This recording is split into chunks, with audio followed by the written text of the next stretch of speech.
আজকের এই ভিডিওটিতে আলোচনা করব জেনপাস ইউজি 2020 সেকেন্ড রাউন্ড কাউন্সেলিং তোমরা কিভাবে করবে, কারা করতে পারবে, সমস্ত ব্যাপারটা নিয়ে। তো ভিডিওটি শুরু করার পূর্বে তোমাদের কাছে একটাই রিকোয়েস্ট, তোমরা যদি ভিডিওটিতে না এখন একটি লাইক করে থাকো তাহলে তোমরা অবশ্যই ভিডিওটিতে একটি লাইক করে দেবে, এবং যারা চ্যানেলেতে একদম নতুন এসেছো অবশ্যই তোমরা চ্যানেলটিকে সাবস্ক্রাইব করে পাশের যে বেল আইকন দেখতে পাচ্ছ ওখানেতে প্রেস করে অল নোটিফিকেশান করে রাখবে। তো চলো বেশি দেরি না করে ভিডিওটিকে শুরু করা যাক। তো প্রথমেই দেখো আমি তোমাদেরকে বলে দেবো তোমরা কারা কারা সেকেন্ড রাউন্ড কাউন্সেলিংয়ে অংশগ্রহণ করতে পারবে। এখানে দেখো কি বলা হচ্ছে, রাউন্ড 2তে following 3 groups of candidates who have already successfully registered in round 1 will be considered in round 2 namely. অর্থাৎ এখানে তোমরা কারা কারা সেকেন্ড রাউন্ডেতে অংশগ্রহণ করতে পারবে এখানে কিন্তু তোমাদেরকে বলে দেওয়া হয়েছে। তো এবারে আমি তোমাদেরকে বলে দেবো, তোমরা কিন্তু মনোযোগ সহকারে দেখতে থাকো। প্রথমে দেখো কি বলছে, those who did not get any allotment in round 1, অর্থাৎ তোমাদের ফার্স্ট রাউন্ডেতে যাদের যাদের সিট অ্যালটমেন্ট হয়নি তোমরা কিন্তু সেকেন্ড রাউন্ডেতে অংশগ্রহণ করতে পারছো। দ্বিতীয়ত দেখো কি বলছে, those who accepted the allotted seat in round 1 paid seat acceptance fee and opted for upgradation. অর্থাৎ যারা তোমরা রাউন্ড 1এতে সিট অ্যালটমেন্ট অ্যাকসেপ্ট করেছিলে এবং সিট অ্যাকসেপ্টেন্স ফি দিয়েছিলে, এছাড়াও যারা তোমরা আপগ্রেডেশন করেছিলে তোমরা কিন্তু সেকেন্ড রাউন্ডেতে অংশগ্রহণ করতে পারছো। 3 নম্বরে যেটা বলেছে, PWD candidates whose PWD status has been cancelled in round 1, অর্থাৎ তোমাদের মধ্যে থেকে যারা পিডব্লিউডি ক্যান্ডিডেট রয়েছে তোমাদের যাদের যাদের রাউন্ড 1এতে পিডব্লিউডি স্ট্যাটাস ক্যান্সেল হয়ে গিয়েছিল তোমরা কিন্তু সেকেন্ড রাউন্ডেতে অংশগ্রহণ করতে পারছো। এবারে দেখো দ্বিতীয়ত কি বলছে, বিয়েতে দেখো কি বলা হয়েছে, the allotment will be declared on the pre schedule date, অর্থাৎ তোমাদের কোন ডেটে অ্যালটমেন্ট হবে সেটা নিয়ে কিন্তু আমি আগেই বলে রেখেছি, তবু কিন্তু তোমাদেরকে বলে দিচ্ছি তোমাদের 19 তারিখ কিন্তু তোমাদের যে সিট অ্যালটমেন্ট সেটা কিন্তু তোমাদের বেরোবে। তো তোমরা তখন কিন্তু চেক করে নিতে পারবে, বা আমি সময় পেলে কিন্তু তোমাদের জন্য ভিডিও বানিয়ে দিতে পারবো, তোমরা দেখে নেবে তখন। এখানে কতগুলো গুরুত্বপূর্ণ জিনিস কিন্তু বলে দেওয়া হয়েছে, তোমরা এগুলো মাথাতে খেয়াল রাখবে। It is essential to note that if the allotment is upgraded the earlier allotment is cancelled and the seat is allotted to other deserving candidates.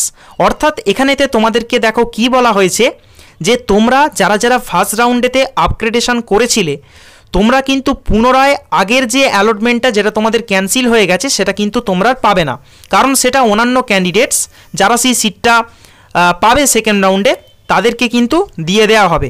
তোমরা কিন্তু পুনরায় আর কিন্তু পাবে না যারা তোমরা আপগ্রেডেশন করেছিলে, যারা তোমরা সেকেন্ড রাউন্ডেতে কলেজ পাবে। এটা নিয়ে কিন্তু আমি আগেও ভিডিও বানিয়ে রেখেছি, তোমরা চাইলে সেই ভিডিও কিন্তু অবশ্যই আই বাটন থেকে বা আমার চ্যানেলেতে গিয়ে তোমরা দেখে নিতে পারো। এখানেতে আরেকটা জিনিস যেটা বলা হয়েছে, as such the candidates can not reverse the upgradation, he or she can not claim his or her earlier allotment back. অর্থাৎ তোমরা যারা যারা তোমাদেরকে যেমনটা বললাম, তোমরা যারা সেকেন্ড রাউন্ডেতে কলেজ পাবে তোমরা কিন্তু পুনরায় আগের যে অপশানটা মানে যে আগে যে তোমরা ফার্স্ট রাউন্ডেতে যে কলেজটা পেয়েছিলে সেখানে কিন্তু তোমরা আর ফিরে যেতে পারবে না, সেটাই কিন্তু এখানেতে বলে দেওয়া হয়েছে। সিএতে দেখো কি বলছে, the upgraded candidates must pay positive differential amount of provisional admission fee if any. অর্থাৎ তোমরা ধরো কেউ ফার্স্ট রাউন্ডেতে প্রাইভেট কলেজ পেয়েছিলে এবং সেকেন্ড রাউন্ডেতে তোমরা কিন্তু গভর্নমেন্ট কলেজ পেলে, তো সেই ক্ষেত্রে তোমাদের কিন্তু পুনরায় ফিস পেমেন্ট করতে হবে, এখানে কিন্তু সেটাই বলে দেওয়া হয়েছে। এবারে তোমাদের মনে একটা কোশ্চেন আসতে পারে, তাহলে তোমরা যারা প্রাইভেট কলেজেতে ফিসটা যেটা পেমেন্ট করেছিলে মানে সিট অ্যাকসেপ্টেন্স ফি হিসেবে সেটা তাহলে কি হবে। তো তার জন্য দেখো এখানেতে একটা কথা বলে দেওয়া হয়েছে, on the other hand if any amount is refundable the same will be refunded online to the candidates bank account in due course থাকে। তো এখানেতে দেখো কি বলা হয়েছে, তোমাদের যে টাকাটা রিফান্ডেবল সেটা কিন্তু তোমাদের যে ব্যাঙ্ক অ্যাকাউন্ট ডিটেলসে সেই টাকাটা কিন্তু তোমাদের ফেরত দিয়ে দেওয়া হবে। তো তোমাদেরকে তার জন্য কিন্তু কিছুদিন অপেক্ষা করতে হবে, মোটামুটি 1-2 মাস তোমাদের এরকম কিন্তু অপেক্ষা করতে হবে, সেটাই কিন্তু নোটিশেতে বলে দেওয়া হয়েছিল। তো তোমরা নোটিশটা কিন্তু ভালো করে পড়লে তোমরা কিন্তু দেখে নেবে। এখন আমি এই নিয়ে কিন্তু বেশি কিছু কথা বলছি না, তাহলে কিন্তু ভিডিওটি আরোই বড় হয়ে যাবে। এখানেতে দেখো আরেকটা জিনিস বলা হয়েছে, the candidates can then download their revised provisional admission letter. অর্থাৎ তোমাদেরকে পুনরায় কিন্তু প্রভিশনাল অ্যাডমিশন লেটার সেটাকে কিন্তু ডাউনলোড করতে হবে, কারণ এগুলো তোমাদের কিন্তু ভেরিফিকেশানের সময় লাগবে। এগুলো কিন্তু তোমাদের ফিজিক্যাল যখন ভেরিফিকেশান হবে তখন কিন্তু নিয়ে যেতে হবে। ডিএ দেখো কি বলছে, those who opted for upgradation but have not been upgraded need not take any further action with the counselling system, their earlier allotment still holds good. অর্থাৎ এখানের যে মানেটা বোঝাতে চেয়েছে, তোমরা যারা যারা আপগ্রেডেশন করেছিলে, আপগ্রেডেশন করে কোনো যদি তোমাদের চেঞ্জ না হয়, মানে কোনো তোমরা যদি না কলেজ পেয়ে থাকো, তাহলে কিন্তু তোমরা পুনরায় আগের যে কলেজটা পেয়েছিলে সেই কলেজেতে কিন্তু তোমরা ভর্তি হয়ে যেতে পারবে। এটা কিন্তু তোমাদেরকে আমি আগেই বলে দিয়েছি, যারা তোমরা সেই ভিডিও দেখেছো তোমরা কিন্তু জানো। ইয়েতে দেখো কি বলছে, those who did not get any allotment in round 1 or those whose allotment in round 1 was cancelled and got fresh allotment in round 2 has to pay seat acceptance fee। অর্থাৎ তোমাদেরকে যেমনটা বললাম, যারা তোমরা রাউন্ড 1-এতে কোনো অ্যালটমেন্ট পাওনি, যারা তোমরা রাউন্ড 1-এতে মানে তোমাদের রাউন্ড 2-তে যখন ফ্রেশ যখন অ্যালটমেন্ট হবে, মানে যারা তোমরা রাউন্ড 2-তে পাবে একদম, তোমাদের কিন্তু তখন পে করতে হবে সিট অ্যাকসেপ্টেন্স ফিজ হিসেবে 200 টাকা গভর্নমেন্ট এবং গভর্নমেন্ট এইডেড কলেজের জন্য এবং 3000 টাকা প্রাইভেট কলেজের জন্য। তো এটাই কিন্তু এখানেতে বলে দেওয়া হয়েছে, তোমরা এখান থেকে কিন্তু দেখে নিতে পারবে।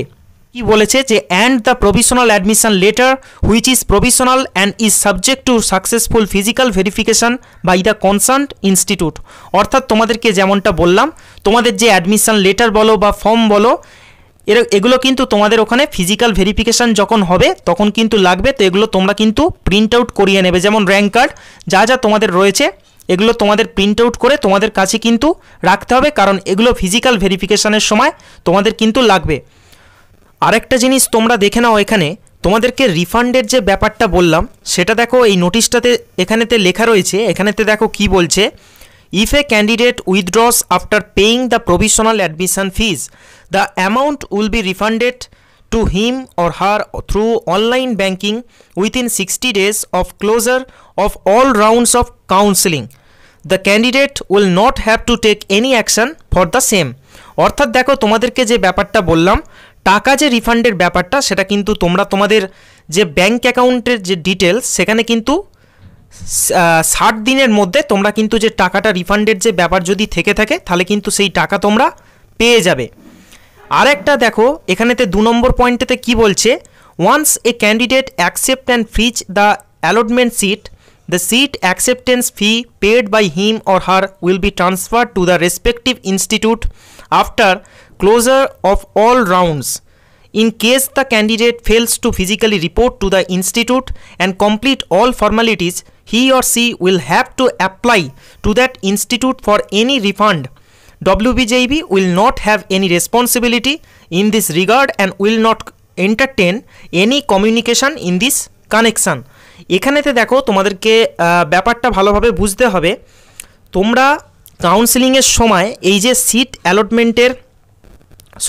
অ্যাকসেপ্টেন্স যে ফিসটা দিয়েছো, সেই অ্যাকসেপ্টেন্স ফিসটা তোমরা যে ইনস্টিটিউটে পাবে সেখানে তো তোমাদের ট্রান্সফার করে দেওয়া হচ্ছে। এবারে ধরো কেউ তোমরা ফিজিক্যাল রিপোর্ট করাতে যেতে পারলে না, ধরো সেক্ষেত্রে তোমাদের যদি রিফান্ড করার যে ব্যাপারটা থাকে সেটা কিন্তু তোমরা ইনস্টিটিউশনের কাছ থেকে তোমাদের কিন্তু রিফান্ড করতে হবে। এর জন্য কিন্তু WBJB কোনোভাবেই কিন্তু দায়ী থাকবে না। তো এটাই কিন্তু নোটিশেতে বলে দেওয়া হয়েছে। এছাড়াও তোমাদেরকে আরেকটা জিনিস এখানেতে দেখিয়ে রাখছি, এখানেতে একটা হেল্প ডেস্ক নম্বর তোমাদের কিন্তু দিয়ে দেওয়া হয়েছে। এই নম্বরে তোমরা কিন্তু ফোন করে তোমাদের কোনো কিছু যদি জিজ্ঞাসা করার থাকে তোমরা কিন্তু জিজ্ঞাসা করতে পারবে। তো ভিডিওটা কিন্তু এই পর্যন্তই ছিল, ভিডিওটিকে এখানেই শেষ করছি।